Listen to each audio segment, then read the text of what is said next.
भाई शेर आ गया तो सब लोग परेशान हो गए। तो इन्होंने शेर को मार दिया, इतना ताकत था। शेर को मार दिया, शेर को टांगे ले जा रहे थे। नाना साहब का देख लिए कि भाई कौन आदमी है शेर को मार दिया। इनको बुलाए, कहे कि आप हमारी सेना में शामिल होइए, और सेना में ये सैनिक बने और वहाँ से सूबेदार बन गए। और नाना साहब जो अंग्रेजी सेना, उनके राजा उनके महल पे कब्जा करना चाह रही थी, वहाँ से लड़ाई लड़े, अंग्रेज को मार भगाए, और इसी क्रम में 200 अंग्रेजों को इन्होंने मौत के घाट उतारा। फिर अंग्रेज ने इनको गिरफ्तार किया, जंजीर पहना कहीं, मतलब फांसी के समय नियम होता है ना कि सारा बंधन खोल दिया जाता है, लेकिन इनको इतना डर गया था अंग्रेज। मंच पे उपस्थित हमारे अमित जी, अमित विक्रम जी, गुड्डू जी, पप्पू जी, इन सभी लोगों का मैं धन्यवाद ज्ञापन करता हूं कि ये लोग ये कार्यक्रम का आयोजन किए। और ये कार्यक्रम हम शहीदों का के बीच बैठ के कुछ बताने के लिए, इनको कोई जान नहीं रहा। और दीना भाना वाल्मीकि जी, ओम प्रकाश वाल्मीकि जी, ऐसे हमारे समाज के वीर शहीद और समाज सुधारक हुए हैं, लेकिन बहुत सारे लोग नहीं जान रहे हैं। और इस कार्यक्रम के माध्यम से हम अपने समाज को इकट्ठा कर रहे हैं, एक कर रहे हैं। क्यों एक कर रहे हैं कि हमारे गुड्डू जी बताए कि सबका नेता है, सभी समाज का नेता है, सबका नेता है, तब ना सबका समस्या हल हो रहा है जी। आपका नेता ही नहीं है, आपका सदन में बातें नहीं उठाएगा तो कैसे आपका समस्या हल होगा? नहीं है कोई। इसके लेकर के हम नील सेना का एक आयोजन, नील सेना संगठन बनाए, और इसके बैनर तले कार्यक्रम का आयोजन हम प्रत्येक जिला में कर रहे हैं। और सबसे पहले लोग जिला बाई जिला जाते थे, हम डायरेक्ट पटना में कार्यक्रम किए। पहला कार्यक्रम हम पटना में किए, और उसके बाद हम जिला बाई जिला जा कर के अपने लोगों को बता रहे हैं। लोग हमारे जो इस कार्यक्रम से जुड़ते हैं, इस अपने नील सेना से जुड़ते हैं, संगठन को मजबूत करते हैं, इसके द्वारा हम लोग पटना में कार्यक्रम कर और बता रहे हैं कि आप एक मेहतर वाल्मीकि भंगी समाज के हाथ को मजबूत करिए और अपनी जाति को इकट्ठा होइए, संगठित होइए, तब जाके आपकी आवाज़ को कोई सुनेगा। इसका उद्देश्य सबसे पहला ठेकेदारी हटाओ, अधिकार पाओ। ठेकेदार आपका हटेगा तब भी जाकर के आपको सम्मानजनक वेतन मिलेगा और पैसा मिलेगा। जब तक ठेकेदार को नहीं हटाएंगे तब तक हम लोग सुख की रोटी या चैन की रोटी नहीं खा सकते। पहले हमारा लक्ष्य है कि किसी तरीका से ये ठेकेदार, इससे ठेकेदारी व्यवस्था हटे। जब मध्य प्रदेश में आज से महीना दिन पहले हट सकता है, उत्तर प्रदेश में हटने की बात हो रही है और वहाँ वेतन बढ़ सकता है, तो हमारे बिहार में क्यों नहीं? बिहार में क्यों नहीं? तो वहाँ के लोग जगे हुए हैं, वहाँ के लोग आंदोलन कर रहे हैं, वहाँ के लोग लड़ाइयाँ लड़ रहे हैं, तो जाकर के वहाँ सरकार ठेकेदारी व्यवस्था समाप्त कर रही है, अस्थायी बहाली कर रही है, नौकरियाँ दे रही है। सिर्फ हमारे ही समाज को सिर्फ नीचे गिराने के लिए क्यों ठेकेदारी व्यवस्था हमारे समाज के लगाया जा रहा है? सफाई कर्मी में ही, औरों में भी ठेकेदारी व्यवस्था लगाया जाए। अब भी वाल्मीकि समाज को, मेहतर समाज को अभी नौकरी की आवश्यकता है, और नौकरी के साथ शिक्षा की आवश्यकता है।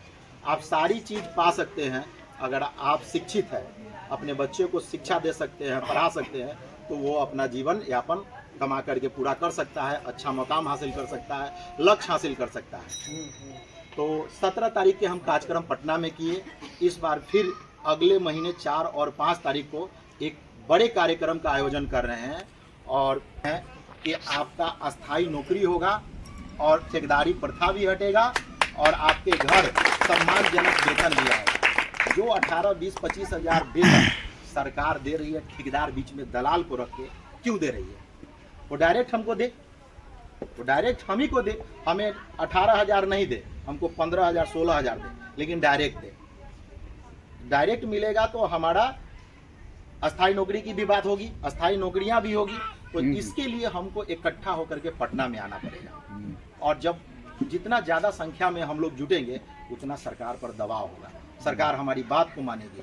तो इसलिए हम 5 और 4 या 5 तारीख को एक कार्यक्रम में रख रहे हैं, और इस कार्यक्रम का एक ही उद्देश्य है कि अपने लोगों को ये जगाना और पटना में बुलाना। कि पटना जो हम 10-12 लाख की आबादी बिहार में है, वो 10-12 लाख लोगों को तो पटना में नहीं बुला सकते हैं। और इसमें 10 से 12 हज़ार लोग हम पटना पहुंचते हैं तो पूरे बिहार में ये मैसेज चला जाएगा। हाँ। क्या एक कार्यक्रम हम 300 से 400 लोगों के साथ पटना में किए हैं, क्या ये कार्यक्रम का चर्चा आप लोग के बीच में है कि नहीं है? अरविंद बाबू लोग जी, जानते हैं कि नहीं पप्पू जानते जी हैं? दीन, हाँ। तो एक कार्यक्रम हुआ तो उससे सब जान रहे हैं, जागरूक हुए कि हम्म। भाई अपना कोई लड़ाई लड़ने, जैसे हमारे क्या बोले भैया आपका नाम मंतोष जी बोले कि अच्छा लगा कि अपना कोई आवाज़ उठाने जा रहा है, आगे बढ़ रहा है। हम अपने समाज के औरों नेता से बोले कि भैया आप जिस दल में हैं हमको कहिए, हम आपका समर्थन करेंगे, लेकिन आप भी वहाँ टिकट मांगिए, आप भी वहाँ अपनी समाज के बात को रखिए और कहिए आप अपने नेता को कि वो भी स्टाम्प पेपर पर लिख के देंगे कि सरकार आएगा तो मैं ऐसा करूँगा। क्या कोई स्टाम्प पेपर पर वही नहीं लिखेगा जो चोर होगा, सही बात है। सही आदमी होगा वो स्टाम्प पेपर पर लिख करके देगा आपकी बातों को। स्टाम्प पेपर का मतलब क्या है? एक वैल्यू जिस पे आपका घर का केवाला होता है, जिस पे एग्रीमेंट होता है, सारी चीज़ें एक स्टाम्प पेपर के माध्यम से किया जाता है, उसका बहुत वैल्यू होता है।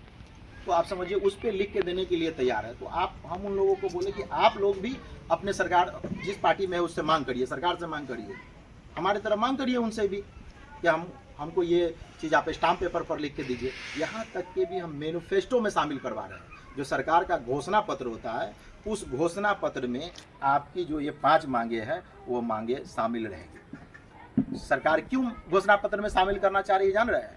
क्योंकि उनको पता है कि मैं मध्य प्रदेश में दिया, हरियाणा में दे दिया, उत्तर प्रदेश में दे रहे हैं, अब बिहार में लोग जग चुका है मांगेंगे, इससे पहले हम लिख करके दे देते हैं कि हम जो भी इनके मांगे हैं उसको पूरा करेंगे। खिलाड़ी हटेगा तो हमारा हटेगा, तभी जा कर के हमारे समाज का कल्याण होगा। और समाज का कल्याण के लिए सबसे पहले कि एक, ये मैं नहीं कहता हूँ, आप भैया लोग कहे कि नेता हम ही को मानिए, हम ही नेता। क्यों? हम जो नेता आपका मजबूत है उसको आगे जो बढ़ाइए। काम करने वाले हैं, जो आपकी आवाज को उठा रहे हैं उसके हाथ में मजबूत है। चाहे किसी भी दल में है, कोई भी, हम कोई दल में नहीं है, हमारा अपना नील सेना संगठन है, हम अपने बैनर तले आज आपके घर पर आए हैं, तो ये आपका घर है, हम सब आपके घर पर आए हैं, तो आपका मान सम्मान बढ़ेगा।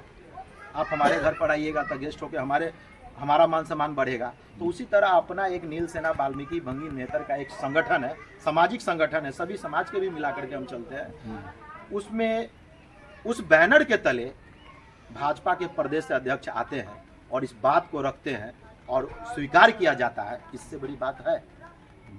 आपके बैनर तले आते हैं, सरकार आकर के कहते हैं, आप तो उनके साथ नहीं गए, आपके बैनर तले आकर के सरकार ने आपकी बात को मान लिया। तो चलिए, बाकी जो बात रही हमने आपको बताया, और कहेंगे कि 5 और 4 तारीख को जो कार्यक्रम निर्धारित हो रही है उस कार्यक्रम में आप लोग ज़्यादा से ज़्यादा आप लोग आइए और इस कार्यक्रम को सफल बनाइए और अपने हाथ में मजबूत पहलवान अमर रहे, गंगू पहलवान अमर रहे, गंगू पहलवान अमर रहे। नील सेना जिंदाबाद, नील सेना जिंदाबाद, राजेश कुमार वाल्मीकि जिंदाबाद, राजेश कुमार वाल्मीकि जिंदाबाद।